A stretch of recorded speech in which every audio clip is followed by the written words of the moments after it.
रक्षा मंत्री राजनाथ सिंह ने बुधवार को कहा कि भारतीय इंडो पैसिफिक एक स्वतंत्र, खुले और समावेशी आदेश का आह्वान करता है। यह कहते हुए कि नई दिल्ली दक्षिण चीन सागर सहित अंतर्राष्ट्रीय जलमार्गों में नेविगेशन, ओवरफ्लाइट और आपादित वाणिज्य की स्वतंत्रता का समर्थन करती है। आइए जानते हैं इस खबर को विस्तार से। आसियान रक्षा मंत्रियों की बैठक प्लस ADMM प्लस में आभासी संबोधन के दौरान सिंह ने जोर देकर कहा कि समुद्री सुरक्षा चुनौतियां भारत के लिए चिंता का एक अन्य क्षेत्र है और यह आशा करता है कि दक्षिण चीन सागर के संबंध में आचार संहिता वार्ता के परिणाम सामने आएंगे, अंतर्राष्ट्रीय कानून के अनुरूप हैं। उन्होंने कहा, भारत हिंद प्रशांत में एक स्वतंत्र, खुले और समावेशी आदेश का आह्वान करता है जो राष्ट्रों की संप्रभुता और क्षेत्रीय अखंडता के लिए सम्मान, बातचीत के माध्यम से विवादों के शांतिपूर्ण समाधान और अंतर्राष्ट्रीय नियमों और कानूनों के पालन पर आधारित है।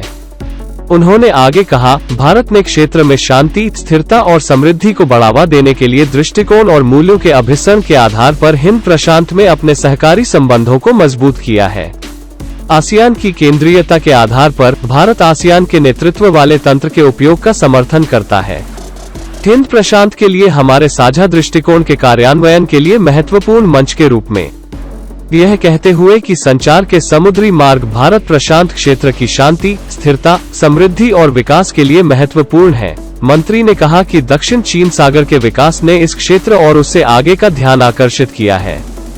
उन्होंने कहा, भारत इन अंतर्राष्ट्रीय जलमार्गों में नेविगेशन, ओवरफ्लाइट और निर्बाध वाणिज्य की स्वतंत्रता का समर्थन करता है।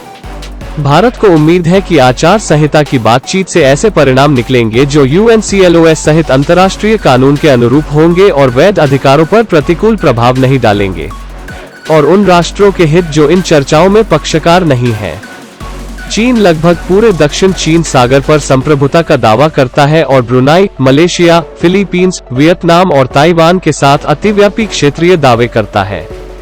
आभासी बैठक में बोलते हुए सिंह ने कहा कि भारत आसियान के साथ एक गहरा जुड़ाव साझा करता है और क्षेत्रीय शांति और स्थिरता में योगदान देने वाले कई क्षेत्रों में अपनी सक्रिय भागीदारी जारी रखी है, विशेष रूप से पूर्वी एशिया शिखर सम्मेलन, आसियान क्षेत्रीय मंच और ADMM प्लस जैसे आसियान के नेतृत्व वाले तंत्र के माध्यम से। उन्होंने कहा, भारत आसियान रणनीतिक साझेदारी समृद्ध सांस्कृतिक और सभ्यतागत संबंधों और लोगों से लोगों के बीच सहयोग के आधार पर मजबूत हुई है। भारत इस क्षेत्र में शांति और स्थिरता सुनिश्चित करने में आसियान केंद्रीयता और एकता को महत्व देना जारी रखता है। आतंकवाद और कट्टरपंथ को शांति और सुरक्षा के लिए सबसे गंभीर खतरा बताते हुए मंत्री ने कहा कि भारत वित्तीय कार्रवाई कार्य बल FATF के सदस्य के रूप में आतंकवाद के वित्तपोषण का मुकाबला करने के लिए प्रतिबद्ध है। उन्होंने कहा, भारत आतंकवाद के बारे में वैश्विक चिंताओं को साझा करता है और मानता है कि एक ऐसे युग में जब आतंकवादियों के बीच नेटवर्किंग खतरनाक अनुपात में पहुंच रही है, केवल सामूहिक सहयोग के माध्यम से ही आतंकवादी संगठनों और उनके नेटवर्क को पूरी तरह से बाधित किया जा सकता है, अपराधियों की पहचान की जा सकती है और उन्हें जवाबदेह ठहराया जा सकता है और कड़े कदम उठाए जा सकते हैं।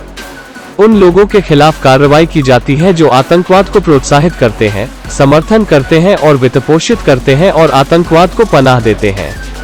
देखने के लिए धन्यवाद।